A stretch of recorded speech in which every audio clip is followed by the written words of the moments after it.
Is your embroidery a little black and white lately? Kind of boring, kind of blah? Well, let's kick it up with quilting in the hoop. You guys are going to love this. Keep watching.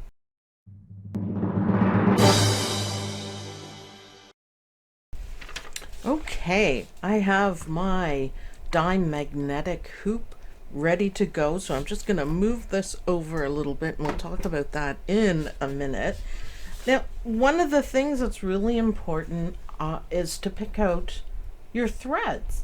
Now, this seems like, it's almost the same, but not, but this is a stark contrast.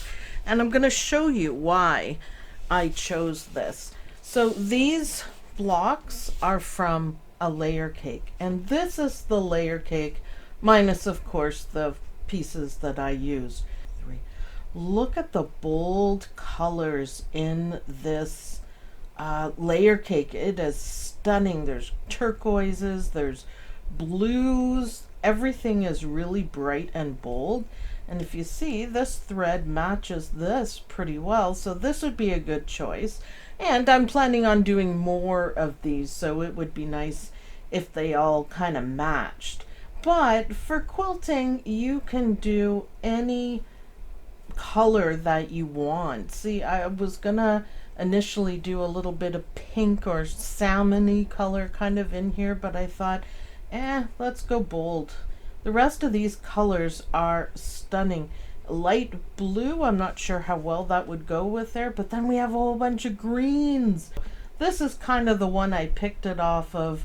I would be doing the next block in these colors, dark and then something light. So I think we're going to go for this one and see how it turns out. Okay, now that we have that decision made, this is not done on the embroidery machine. It's done with my new Stripology ruler, and it looks more complicated than it actually is, which is so cool in my book.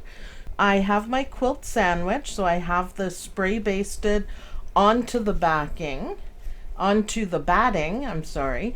This is not warm and natural batting, but I ran out of it in big pieces, so this is just not quite as nice, just the regular stuff. And I have my backing fabric face down. I have made everything larger than the block because I know when I'm hooping, it's gonna have to extend one way or another. So 2 inches and then another inch, that should do. Now it's I need more ink in my printer, so it's hard for you guys to see, but this is a stitch delight. I think you get 90 files in this pack, and they're all corners. So to make a square, all you have to do is double it and flip it, like I said before.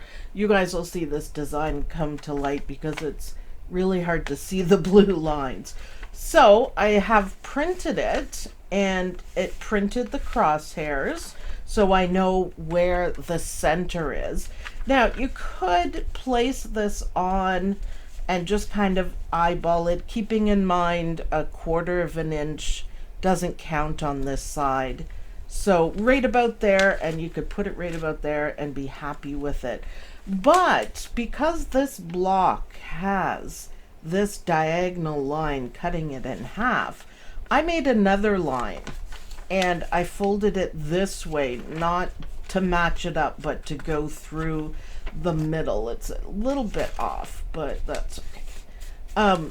And so therefore I can place it perfectly this way. So it'll line up perfectly with that line, and you can double check it and make sure you got it straight. And that's where you would place your placement sticker, right there. That's what we want, and I think that's gonna look fantastic. If you don't have a proper placement sticker, you can just use a round sticker with a dot in the middle, and that would be great too. Whatever works, you can put a little mark even. You just need to know where you're starting and where the center needs to be, and I think this is gonna look great. So for hooping, I'm using my favorite 8x8 magnetic hoop, and this is how you store them. I don't hang up hoops particularly because I'm afraid they're gonna drop. And this piece keeps them separate so we don't wear down the magnet. Now you do have to be a little careful. You know, we've talked about this before. Not necessarily on the machine, but you do have to be careful in general. So no stabilizers. I am gonna put the bottom part underneath, and I'm just gonna double check where I'm going so I can feel it. And I kind of want to eyeball this in the center as much as possible. We can put it down a little bit. Now you don't have to do it exactly. If you're using a snowman sticker, you can set it up so it'll straighten itself out. And this is how I hoop it. Just like that, it's easy. You do have to be careful. The most important thing, before I put it on the machine, if you look here, there's some of the bottom hoop that isn't lined up by the way I hooped it. And that could cause problems because your needle may hit the hoop. So always double check that and make sure that everything is flat. Now I really could hoop it a tad better than that, perhaps. So let's try it again. If you don't have a magnetic hoop, don't worry, you can still do this design. So that looks a bit better. It's a little bit straighter. We're kind of off to the side, but this is where this comes in handy. It's perfect. Now, there's one problem perhaps with this is that's a little too close for comfort for me. So I am going to move it that way just a little bit, and then I'm going to check my corners, and then I will be ready to take it to the machine. So we're just going to slip it over just a bit. That might do. Just always be careful with the magnets. There we go. Now I'm going to make sure we're all lined up. And if you get a little bubble like that, all you have to do is lift it up. Okay, I think that's perfect. Finally. So I'm pretty much in the middle. I think it looks great.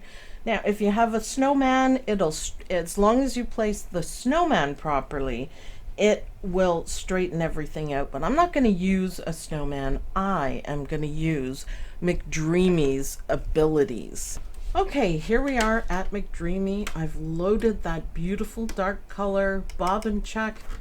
We're good. Let's bring in our hoop. And should be easy enough with McDreamy.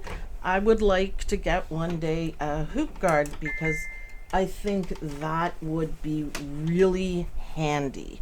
But just kind of roll it up and make sure it's out of the way of everything and everything's lying flat. So here's our design. Now let's take a scan and make sure that it's all going to fit on where I want it. Now make sure you go around your hoop. The backing was tucked under. We don't want that. So double check everything. This is a great time to double check your hoop placement to make sure it's on the bottom part perfectly. I check all the corners. That should be perfect. I'm happy with that. So let's scan. This is the button for scanning.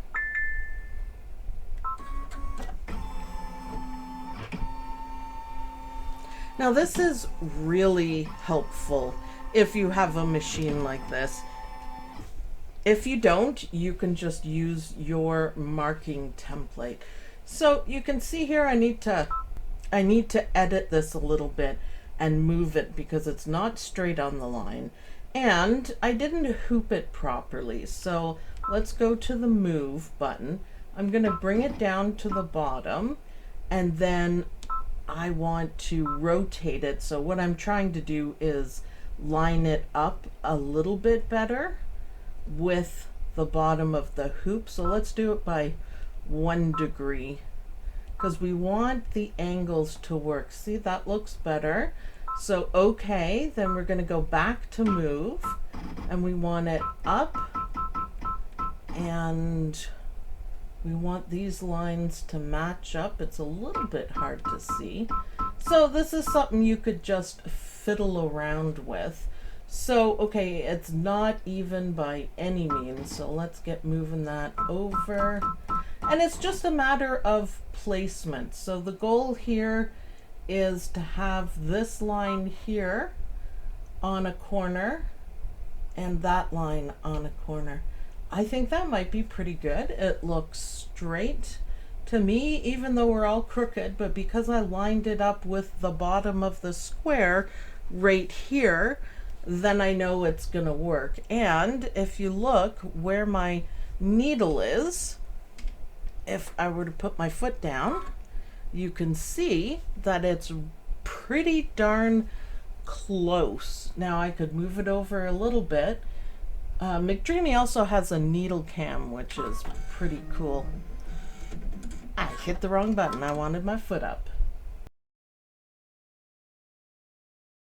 And once you get it set up exactly how you want, now don't worry, it doesn't have to be perfect, but let's get stitching. And I think McDreamy could do this in fast mode. So let's see this beautiful design come together.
Okay, we heard the happy music. Isn't that beautiful? Now let me show you why I love the magnetic hoops. It's a little bit easier with the bigger ones, but all I'm going to do is take the hoop and just kind of slide it over this way and leave it hooked up to your machine. And then I'm just going to do the same thing again. So I want to make sure, you know, we can kind of guess that we want it to start there. That looks pretty good. And then put your hoop down, make sure your hoop is lined up. And then we're going to go to, we have to go back to right here. And we're going to scan it all over again. Now, if you had your everything, if you had all of the blocks marked, this would be a whole lot easier. So this is our second block. I think we have to move it down a little bit, but you can see how easy it is to do on the machine. So whether or not you already have it marked or you use the machine itself, it turns out great. So I'm going to keep stitching this, And I will be posting a picture at the end and also in the OML Embroidery University Facebook group. So do some quilting in the hoop. And thanks everyone for watching. I'll see you guys in the next video. Bye!